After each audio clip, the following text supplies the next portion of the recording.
پیارے آقا صلی اللہ علیہ وسلم نے ارشاد فرمایا جس میرے امتی نے مجھ پر ایک بار درود پاک پڑھا اللہ رب العالمین اس پر 10 رحمتیں نازل فرماتا ہے اور اس کے 10 گناہوں کو مٹا دیا جاتا ہے ورفعت لہ 10 درجات، اس کے 10 درجات بلند کر دیے جاتے ہیں۔ ذرا سوچئے میرے بھائیوں، اور میرے آقا نے دوسرے مقام پہ فرمایا جس نے مجھ پر 100 مرتبہ درود پاک پڑھا، کتنی بار زور سے بول دیں آپ، 100 مرتبہ درود پاک پڑھا تو اللہ اس کی 70 آخرت کی 30 دنیا کی ضرورتوں کو پورا فرما دے گا۔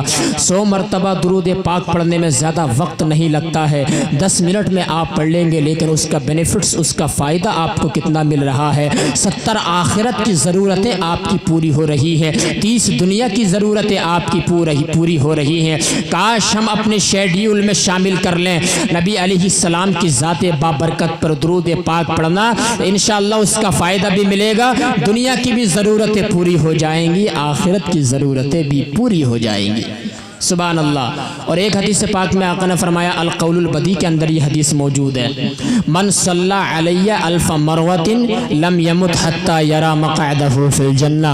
میرے آقا فرماتے ہیں جس میرے امتی نے مجھ پر روزانہ 1000 مرتبہ درود پاک پڑھا، کتنی بار زور سے بول رہے ہیں، 1000 مرتبہ درود پاک پڑھا، اس کا فائدہ اسے یہ ملے گا کہ مرنے سے پہلے وہ جنت میں اپنا ٹھکانہ دیکھ لے گا۔ سبحان اللہ، کتنی بڑی فضیلت ہے، لیکن ہمیں درود پاک پڑھنے کا وقت ہے کہاں، قرآن کی تلاوت کرنے کا وقت ہے کہاں، اپنے عالموں کے پاس، امام صاحب کے پاس آنے کا وقت ہمارے پاس ہے کہاں۔ ہم تو چوراہوں پہ کھڑے ہو کے غیبت، چغل خوری، بد زبانی، گالی گلوچ، فحش گوئی میں مبتلا رہتے ہیں۔ کاش ہم اپنے شیڈیول میں شامل کر لیں، درود پاک کا وظیفہ اپنے ساتھ شامل کر لیں، قرآن پاک اپنے ساتھ شامل کر لیں، انشاءاللہ دنیا میں تو عزتیں ملیں گی ہی، اور آخرت میں اللہ رب العالمین تم کو سرسبز و شادابی عطا فرما دے گا۔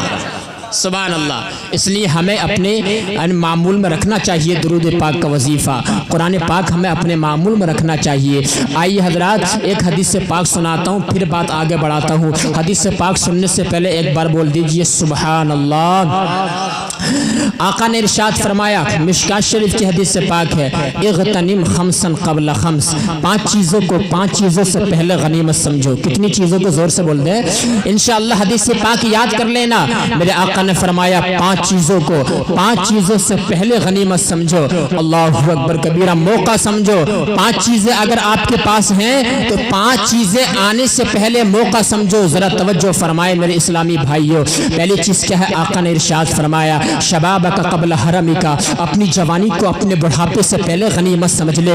ابھی تیرے پاس جوانی ہے، تیرے پاس طاقت ہے، تیرے پاس انرجی ہے، جوانی میں تو 1000 رکعت نفل نماز روزانہ پڑھ سکتا ہے، جوانی میں تو ہر 3 دن میں ختم قرآن کر سکتا ہے، تیرے بدن میں طاقت ہے، جوانی میں تو روزانہ 10 مرتبہ سورہ یاسین کی تلاوت کر سکتا ہے، سورہ ملک پڑھ سکتا ہے، سورہ رحمان پڑھ سکتا ہے۔ جوانی میں تو کیا نہیں کر سکتا، مکہ سے لے کے عرفات کے میدان تک 17 کلومیٹر کی دوری کا سفر تو پیدل کر سکتا ہے، اور حدیث پاک میں آیا ہے جو مکہ سے اور عرفات کے میدان میں جو 17 کلومیٹر دوری کا سفر ہے، حدیث پاک میں آیا ہے جو یعنی حدیث پاک میں جو 2 قدم چلتا ہے اللہ رب العالمین اس کو یعنی 7 کروڑ نیکیاں اس کے کھاتے میں ڈال دیتا ہے۔ سبحان اللہ۔ جوانی کو اپنے بڑھاپے سے پہلے غنیمت سمجھ لے، اللہ نے تجھے جوانی عطا فرمائی ہے، اس کا تو یعنی غلط استعمال مت کر، اس کا تو غلط ضائع مت کر۔ جوانی ہے، تیرے پاس طاقت ہے، جب جوانی آج چلی جائے گی بڑھاپا آ جائے گا، پھر تو بڑھاپے میں چاہ کر بھی عبادت نہیں کر پائے گا، بڑھاپے میں تو 4 سے لگ جائے گا، پھر تجھے تو دوائی کو چینج کرنے سے فرصت نہیں ملے گی، وہ کیا عبادت کر پائے گا، وہ کیا 1000 مرتبہ درود پاک پڑھ پائے گا، وہ کیا قرآن پاک کا ختم کر پائے گا۔ اس لیے آقا نے ارشاد فرمایا اپنی جوانی کو اپنے بڑھاپے سے پہلے غنیمت سمجھ لو، اپنی جوانی کو اپنے بڑھاپے سے پہلے غنیمت سمجھیں۔ اور دوسری چیز میرے آقا نے ارشاد فرمائی وصحتک قبل سقمک، اور اپنی تندرستی کو اپنی بیماری سے پہلے غنیمت سمجھ لو۔ ابھی اللہ نے تم تندرست بنایا ہے، تندرستی 1000 نعمت ہوتی ہے، تندرستی کا غلط استعمال مت کرو۔ آج تو لوگ ایسے ہیں جوانی ہے تندرستی ہے، یعنی اس کو کہاں ضائع کر دیا، شراب کے اڈوں پہ جا کے نشہ کر کے گٹکا کھا کے سگریٹ پی کے۔ نہیں، تمہاری جوانی دین اسلام اسلام کے لیے ہے، مذہب اسلام کے لیے ہے، قرآن پاک کی تعلیم فروغ کرنے کے لیے ہے، سنتیں پھیلانے کے لیے ہے، اس کے لیے تندرستی استعمال کرو۔ نبی علیہ السلام کی ناموس پر پہرا دینے کے لیے تمہاری تندرستی ہے۔ آقا نے ارشاد فرمایا اپنی تندرستی کو اپنی بیماری سے پہلے غنیمت سمجھ لو۔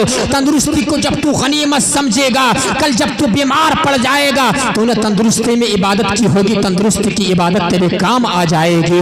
تندرستی کی عبادت بہت بڑی ہے، اللہ اکبر کبیرہ۔ تندرستی کی عبادت کو ضائع مت کرنا۔ اور تیسری چیز میرے آقا نے ارشاد فرمائی وَفَرَاغَكَ قَبْلَ شُغْلِكَ، اور اپنے فرصت کے لمحات کو اپنے کسی کام میں مصروف ہونے سے پہلے غنیمت سمجھ لو، مشغول ہونے سے پہلے غنیمت سمجھ لو۔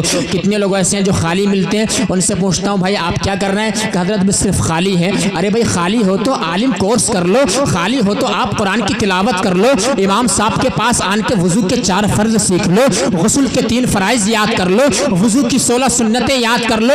جب تیرے پاس فرصت کے لمحات نکل جائیں گے، جب مشغولیت کا وقت آ جائے گا، پھر تو چاہ کر بھی قرآن کی تعلیم نہیں سیکھ سکتا، تو چاہ کر بھی عبادت نہیں کر سکتا، تو چاہ کر بھی قرآن کی تلاوت نہیں کر سکتا۔ تیرے پاس فرصت کے لمحات ہیں تو مشغولیت کے آنے سے پہلے اس کو غنیمت سمجھ لے، اپنے لیے غنیمت سمجھ لے۔ یہ نبی کی تعلیم ہے، یہ وقت کی تعلیم نبی علیہ السلام نے تمہیں دی ہے۔ اللہ اکبر، میں آگے بڑھ رہا ہوں۔ نبی علیہ السلام نے ارشاد فرمایا وَغِنَاكَ قَبْلَ فَقْرِكَ، اور اپنی مالداری کو اپنی غریبی سے پہلے غنیمت سمجھ، اپنی مالداری کو اپنی غریبی سے پہلے غنیمت سمجھ۔ اللہ نے تجھے مالدار بنایا ہے تو سمجھ لے ہو سکتا ہے تو کل کو غریب ہو جائے، اس لیے آج تو مالدار ہے، اگر کسی بیوہ کے تو کام آ سکتا ہے تو اس کے کام آ جا، کسی یتیم کے کام آ سکتا ہے، اس کے ہاتھ پہ سر پر دست شفقت رکھ دے تو کام آ جا۔ تیری مالداری غریبوں یتیموں مساکین کے لیے آنا چاہیے۔ ہو سکتا ہے مال کے کیا ہے، المال غادن ورائہن، مال تو آنے جانے والا ہے۔ آج اللہ نے مجھ کو مالدار بنایا ہے، کل وہ غریب بھی بنا سکتا ہے، امیر کو غریب، غریب کو امیر بنا سکتا ہے۔ میرے آقا نے ارشاد فرمایا کہ مشکات شریف کی حدیث پاک ہے کتاب الرقاق کے اندر، یعنی ایک بندہ کیا کہتا ہے یقول العبد مالی مالی، بندہ کہتا رہتا ہے میرا مال میرا مال، یعنی آج 1 لاکھ ہے کل کو 2 لاکھ ہو جائے، آج 5 لاکھ ہے کل کو 10 لاکھ ہو جائے، آج 1 پلاٹ ہے کل کو 2 پلاٹ ہو جائے۔ اسی مال کے چکر میں نماز پڑھتا نہیں ہے، روزہ رکھتا نہیں ہے، زکوٰۃ اگر فرض ہے زکوٰۃ نکالتا نہیں ہے، حج ادا کرتا نہیں ہے، حتیٰ زرتم المقابر، یہاں تک کہ قبر کے اندر جا کے گر جاتا ہے۔ اللہ اکبر کبیرہ۔ اور تیرے کتنے مال ہیں اے انسان؟ تیرے صرف 3 مال ہیں۔ کتنے مال ہیں؟ زور سے بول دیجئے۔ صرف 3 مال ہیں میرے دوستو، صرف 3 مال۔ ما اکلف افنا، ایک مال وہ ہے جو آپ نے کھا لیا اس کو ختم کر دیا، یعنی کھانا پینا ہے۔ او لبس فابلا، ایک مال وہ ہے جو آپ نے پہن لیا یعنی کپڑا ہے اس کو پرانا کر دیا، یہ آپ کا مال ہے۔ او اعطا فاقتنا، اور ایک مال وہ ہے جو آپ نے اللہ کے راہ میں صدقہ کر دیا اس کو جمع کر لیا، کل قیامت کے دن اس کا اجر دیا جائے گا۔ صرف تمہارے یہ 3 مال ہے، باقی مال تمہارا نہیں ہے، سب تمہارے وارثوں کا ہے۔ تو جو تو نے کھا لیا وہ تیرا مال ہے، جو تو نے پہن لیا وہ تیرا مال ہے، اور جو تو نے اللہ کے راہ میں خیرات کر دیا وہ تیرا مال ہے۔ باقی مال سب تیرے وارثوں کا ہے، اور تو دنیا چھوڑ کر جانے والا ہے، اس لیے جہاں تک ہو سکے اپنی مالداری کو غنیمت سمجھ لے۔ وہ یعنی غریبی آنے سے پہلے مالداری کو جب تو غنیمت سمجھے گا، تیرا پیسہ صحیح جگہ استعمال ہوگا، اللہ رب العزت کل قیامت کے دن اس مال کے بدلے اللہ تجھے جنت کی شکل میں ایک محل عطا فرما دے گا۔ سبحان اللہ۔ اس لیے اپنی مالداری کو اپنی غریبی کے آنے سے پہلے آپ غنیمت سمجھ لیں۔ اور 5ویں چیز میرے آقا نے ارشاد فرمائی، آقا فرماتے ہیں وَحَيَاتَكَ قَبْلَ مَوْتِكَ، اور اپنی زندگی کو اپنی موت سے پہلے غنیمت سمجھیں، اپنی زندگی کو اپنی موت سے پہلے غنیمت سمجھیں۔ ابھی آپ کے پاس زندگی ہے، ابھی سانسیں چل رہی ہیں، کچھ نہیں معلوم ہمارا اٹھنے والا قدم کہاں ہے، دنیا سے ہم کب چلے جائیں۔ لوگ سوچتے ہیں حضرت ابھی ہم نے دیکھا ہی کیا ہے، اللہ اکبر کبیرہ، ابھی تو ہماری جوانی ہے، تجھے معلوم نہیں ہے جوانی میں بھی موت آ جاتی ہے، بچپن میں بھی موت آ جاتی ہے، اور بڑھاپے میں بھی موت آتی ہے۔ جوانی نہ بچپن کو، موت نہ بچپن کو دیکھتی ہے نہ بچپن کو دیکھتی ہے۔ موت کا وقت مقرر ہے۔ اللہ اکبر کبیرہ۔ موت کے بارے میں ایک شاعر نے کیا خوب کہا ہے، موت سے کس کو رستگاری ہے، آج وہ کل ہماری باری ہے، اور مرتے جاتے ہزاروں آدمی، عاقل و نادان آخر موت ہے، اور بارہا علم تجھے سمجھا چکے، مان یا مت مان آخر موت ہے۔ دنیا سے سب کو جانا ہے، اس لیے میرے آقا نے فرمایا اپنی زندگی کو اپنی موت سے پہلے غنیمت سمجھ لو، ورنہ زندگی تمہارے ہاتھ سے نکل گئی، موت آئے گی، پھر تم چاہ کر بھی کچھ نہیں کر سکتے، پھر تم دنیا سے چھوڑ چکے ہوگے، دنیا کو چھوڑ دے گے۔ اس لیے آقا علیہ السلام کی اسی ایک حدیث پاک پر اگر عمل ہو جائے تو انشاءاللہ دنیا اور آخرت میں کامیابی ہمارے قدم چوم لے گی انشاءاللہ۔ یہ حدیث پاک ہے آقا علیہ السلام کی، کریں گے نا انشاءاللہ عمل۔ دیکھو اصل ہوتا عمل، تقریر آپ نے تھوڑی سنے لیکن اس پہ اگر عمل کر لیں تو انشاءاللہ اللہ رب العالمین کامیابی عطا فرمائے گا۔ عمل سب سے بڑی چیز ہے۔ اللہ اکبر، پوری رات آپ تقریر سنتے رہیں اور فجر کی نماز چھوڑ دیں، بتائیے کامیابی ہوگی ہمارے لیے؟ کامیابی نہیں ہوگی نا۔ اللہ اکبر کبیرہ۔ آج اسی وجہ سے تو گھروں کے اندر برکت نہیں ہے کہ لوگ جو ہیں اپنے اللہ و رسول کو بھولے ہوئے ہیں اور نمازوں کے بالکل تارک بن گئے ہیں، تارک الصلاۃ ہیں، نماز کو بالکل چھوڑ دیا ہے۔ اللہ اکبر۔ پھر لوگ کہتے ہیں حضرت آن کے حضرت تعویذ دے دیجئے، بے شک تعویذ بھی فائدہ کرے گا لیکن تعویذ سے زیادہ فائدہ تیرے لیے نماز کرے گی۔ نماز بہت ضروری ہے۔ اللہ کے رسول نے ارشاد فرمایا البرکت فی البکور، فجر کے وقت میں اللہ نے برکت رکھی ہے۔ تجھے اٹھنا چاہیے تھا اللہ کی بارگاہ میں، سجدہ کرنا چاہیے تھا۔ مارکیٹ میں تو بعد میں جا، اپنے کام پہ تو بعد میں نکل، پہلے اللہ کی بارگاہ میں سجدہ کر کے جا۔ اللہ اکبر کبیرہ۔